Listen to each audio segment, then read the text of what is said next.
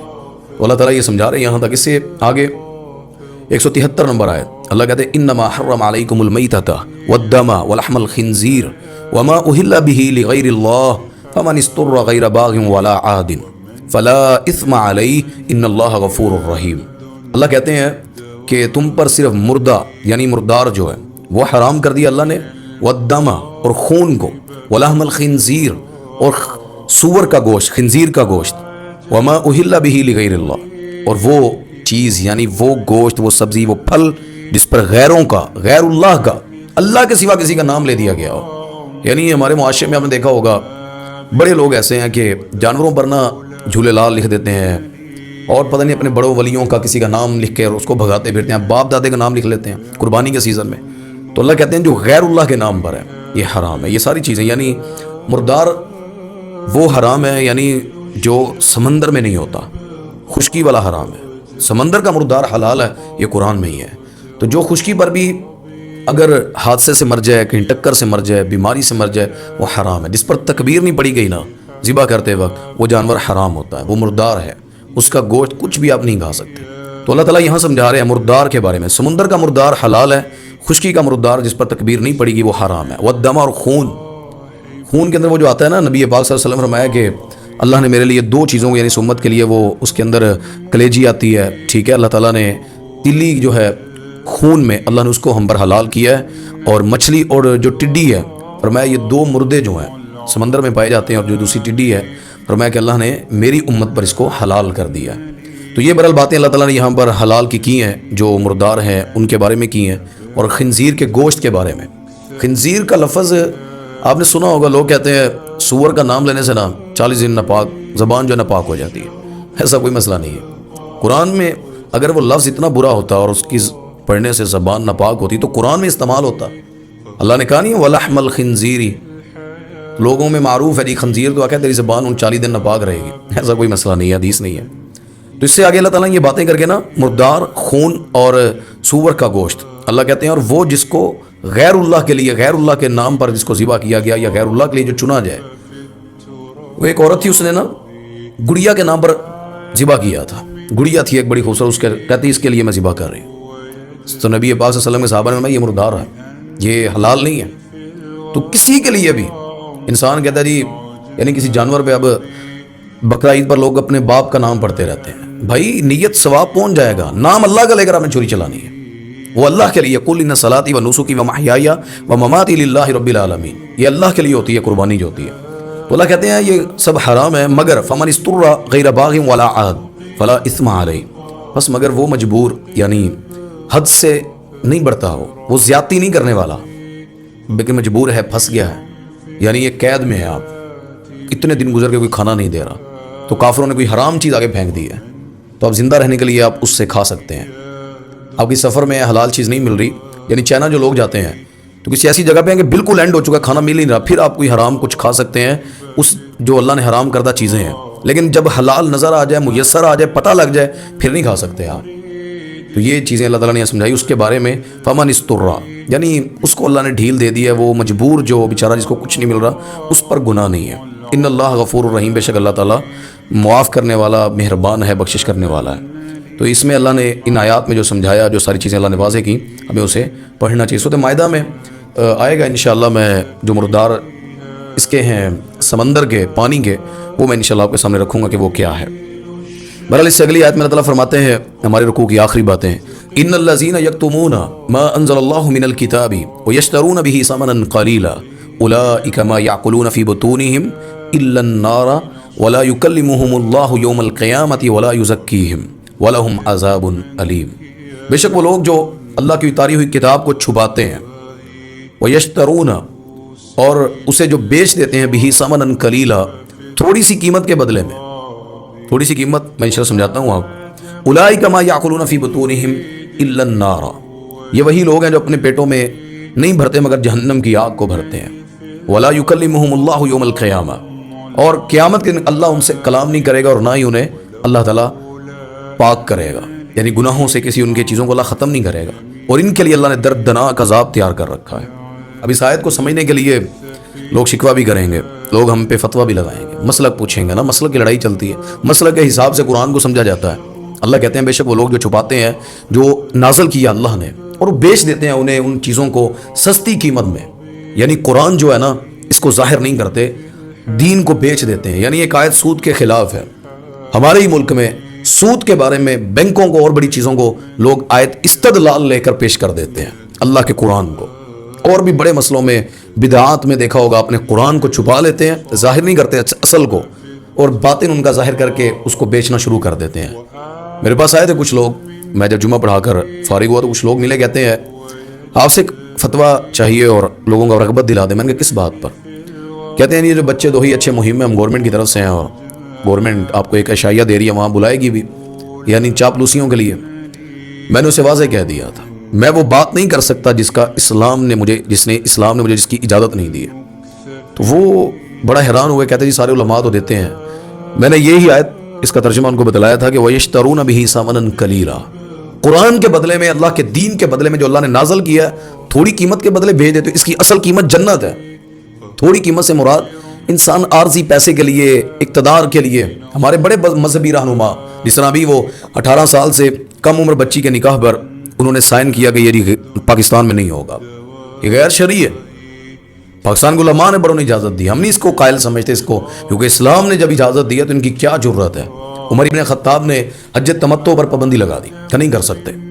ان کا بیٹا عبداللہ ابن عمر رضی اللہ تعالیٰ عنہ احرام باندھ کر آئے، لوگوں نے دیکھا تو کہا کہ باپ اور بیٹا مخالف، باپ کہتا نہیں اجازت، اور بیٹا احرام باندھ کر کہتا حج تمتع کرنے جا رہا ہوں۔ تو عبداللہ ابن عمر پتہ کیا فرماتے ہیں رضی اللہ تعالیٰ عنہما، کہتے ہیں جس چیز کو میرا نبی حلال کر جائے، جائز قرار دے، میرے باپ کی کیا ضرورت ہے اسے حرام کر دے۔ حضرت عمر نے اپنا فتویٰ ریٹرن واپس لے لیا تھا۔ یہ اصل ہوتا ہے، یہ ہوتا ہے کہ ظاہر کرنا جو اللہ نے نازل کیا، چھپاتے نہیں ہیں۔ اور ساتھ فرمایا کہ وہ چھپانے والے جو تھوڑی بہت کچھ کھاتے پیتے ہیں، یہ جہنم کی آگ پیٹوں میں بھر رہے ہیں۔ یہ سمجھ رہے ہیں کہ شاید ملکی لحاظ ہے، انعام ہے، تحفہ ہے، یہ جہنم کی آگ ہے، اور قیامت کے دن اللہ ان سے کلام بھی نہیں کرے گا اور پاک بھی نہیں کرے گا۔ اللہم لا تجعلنا منہم، اللہ ہمیں کبھی ان میں سے نہ کرے، نہ ایسے دینداروں میں سے، نہ ایسے مفتیوں میں سے۔ اور فرمایا ان کے لیے دردناک اللہ نے عذاب تیار کر رکھا ہے۔ اس میں آخری دو آیتیں اللہ کہتے ہیں اولئک الذین اشتروا الضلالۃ بالہدی والعذاب بالمغفرہ فما اصبرهم علی النار، یہ وہی لوگ ہیں جنہوں نے گمراہی خرید لی ہدایت کے بدلے میں، والعذاب، اور عذاب کو خرید لیا مغفرت کے بدلے میں۔ یعنی اللہ ہدایت دینا چاہتا ہے، اللہ ان کے لیے کامیابی کے راستے بنانا چاہتا ہے، اور یہ جو ہے حرام کو، گمراہی کو، بری چیزوں کو، عذاب کو ترجیح دیتے ہیں، مغفرت اور ہدایت کو بھول جاتے ہیں۔ فما اصبرهم علی النار، کیا ہی صبر ہے ان کا کہ اس جہنم کی آگ پر صبر کر کے بیٹھے، یعنی ان کو علم ہے کہ اس جہنم کی آگ میں جل جائیں گے، لیکن ان کا دل، ان کا ضمیر ان کو صبر کر کے کہتا ہے کوئی گل نہیں۔ لوگ کہتے ہیں نا وہ اس جہاں چوں اے جہاں میٹھا اگلا جہاں کہیں ڈٹھا، کوئی اس طرح کے جملے بولتے ہیں، یعنی جس کو ادھر مل گیا بس آگے دیکھی جائے گی، نہیں دیکھا جائے گا، یہ گزر سکتی ہے اگلی نہیں گزرنی ہے، یہاں تو مر جاؤ گے نا زیادہ سے زیادہ، وہاں موت نہیں ہے۔ یہ اللہ سمجھانا چاہ رہے ہیں کیسے صبر کر کے جہنم پر صبر کر لیتے ہیں، اس موت کے اوپر ان کو لگتا ہے کہ شاید ہم مر جائیں گے۔ آخری آیت میں اللہ تعالیٰ فرماتے ہیں ذالک بان اللہ نزل الکتاب بالحق وان الذین اختلفوا فی الکتاب لفی شقاق بعید۔ اللہ کہتے ہیں ان عذابوں کی وجہ پتہ کیا ہے؟ یہ دردناک عذاب، یہ جہنم جس پر یہ صبر کر کے بیٹھے ہیں، اس کی وجہ پتہ کیا ہے؟ اللہ کہتے ہیں کہ اللہ کی اتاری ہوئی کتاب کو یعنی چھپا لیا انہوں نے، حق کے بدلے میں گمراہی پھیلا رہے ہیں، اللہ کی کتاب کو نہیں بیان کرتے، اپنے فلسفی بیان کرتے ہیں۔ جس طرح وہ بھی میں نے فیصلہ آباد کی ایک لڑائی دیکھی اسٹیج پر، دو وہ سمر قادری کوئی ان کا عالم ہے، ان ہمارے بھائیوں کے مسلک جو بھی آپ کہہ لیں ان کی تنظیم کا، تو وہ اس آیت پر لڑ رہا تھا وما انت بمسمع من فی القبور، یعنی اللہ کہتے ہیں قبر والے جو مردے ہیں وہ نہیں سن سکتے۔ قرآن میں ہے، ایک اور جگہ پہ بھی آتا ہے اور حدیثوں میں ہے۔ وہ استدلال لے کر بدر کی جنگ اور کچھ اور لے کر کہتا ہے دیکھیں مردے سنتے نہیں، نبی سنا نہیں رہا۔ یار نبی اللہ کا رسول ہوتا ہے، رسول اللہ صلی اللہ علیہ وسلم کو بڑے معجزات اللہ نے دیے، اللہ نے ساری دنیا ہٹا کر مسجد اقصی آنکھوں کے سامنے کر دی میرے نبی کو۔ جب معراج کے بعد انہوں نے پوچھا تھا کہ مسجد نبوی کیسی ہے، تو اب آپ کیا کہیں گے؟ اب بھی بابے کھابے جو بھی بڑے ہیں، جن کو ہم نیک لوگ تو ایسا کہتے ہی نہیں ہیں، وہ بابے جو جعلی بابے ہیں جنہوں نے اسلام کا بیڑا غرق کیا، کیا اللہ ان کو کہے گا کہ ہاں تو سارا کچھ ہٹا کے ان کو مسجد اقصی دکھا دو؟ خبریں سنے تو انہیں پتہ لگتا ہے فلسطین میں کیا ہوا ہے. بتائیں نا فلسطین کے اندر حالات کیا ہیں, وہ اسرائیلی فوجی کہاں پر ہیں, کہانیاں کرا کے باتیں سنا کر معاشرے کو تباہ کر رہے ہیں, حق کو چھپا لیتے ہیں جو اللہ نے نازل کیا ہے. وَإِنَّ الَّذِينَ اخْتَلَفُوا فِي الْكِتَابِ لَفِي شِقَاقٍ بَعِيدٍ, اس کتاب میں اختلاف کرنے والے اللہ کہتے ہیں یقیناً وہ دور کے خلاف میں ہیں, یعنی اس چیز کے اندر ہیں کہ ان کو یہ ظاہر جو نظر آ رہا ہوتا ہے یہ دور کا اختلاف ہے, یعنی یہ بڑی لمبی ان کی لفی شقاق بعید, جس کتاب کے اندر اختلاف کر رہے ہیں نا یہ کھلی گمراہی کے اندر ہیں, یہ واضح طور پر دور کی گمراہی میں اور دور کے اس کے خلاف ہیں. یہ اس چیز میں نہ سمجھیں کہ قرآن کے اندر یہ بدلاؤ لا سکتے ہیں, یہ جاہل ہیں, یہ اپنی غلط فہمیوں کے اندر ہیں کہ یہ قرآن کو اس طرح کر دیں گے. تو اللہ کہتے ہیں یہ وہی لوگ ہیں کہ اس کتاب میں اختلاف کرنے والے ہیں اور یقیناً یہ دور کا خلاف میں, یعنی دور کے اختلاف کے اندر ہیں, یہ موجودہ کے نہیں ہے کہ بندہ کے قریب کی بات سمجھ آ جائے گی. تو اللہ تعالیٰ نے یہ ساری باتیں یہاں تک اس رکوع میں ان سے کی ہیں. تو یہ اسلام ایسا نہیں ہے جو جب چاہے جیسے چاہے اس کو جیسے چاہے بنا لے. بھائی غلطی ہو جائے نا تو اصلاح ہوتی ہے, لیکن قرآن کا علم آ جانے کے بعد ڈٹ جانا یہ جہالت ہے. یہ اسلام کے مقابل اپنا دین پیش کرنا ہے, اللہ کے دین کو چھپانا ہے. تو اللہ کہتے ہیں چھپا لو وَلَهُمْ عَذَابٌ عَلِيمٌ, تو دردناک عذاب اللہ نے تمہارے لیے تیار کر کے رکھا ہوا ہے. تو یہ برا اللہ نے 176 نمبر آیت تک ہم نے یہاں تک پڑھا اس رکوع میں, 5واں رکوع سیقولو کا. اللہ اس پر ہمیں عمل کی اور گناہوں سے بچنے کی, اور یہ شیطانی اور یہودی اور مشرکوں کے جو کام ہے اللہ مسلمانوں کو ہم سب کو اس سے محفوظ رکھے, اور ان کافروں کو اللہ نست و نابود فرمائے, یا اللہ ان کو ایمان کی ہدایت نصیب فرمائے. وآخر دعوانا الحمدللہ رب العالمین.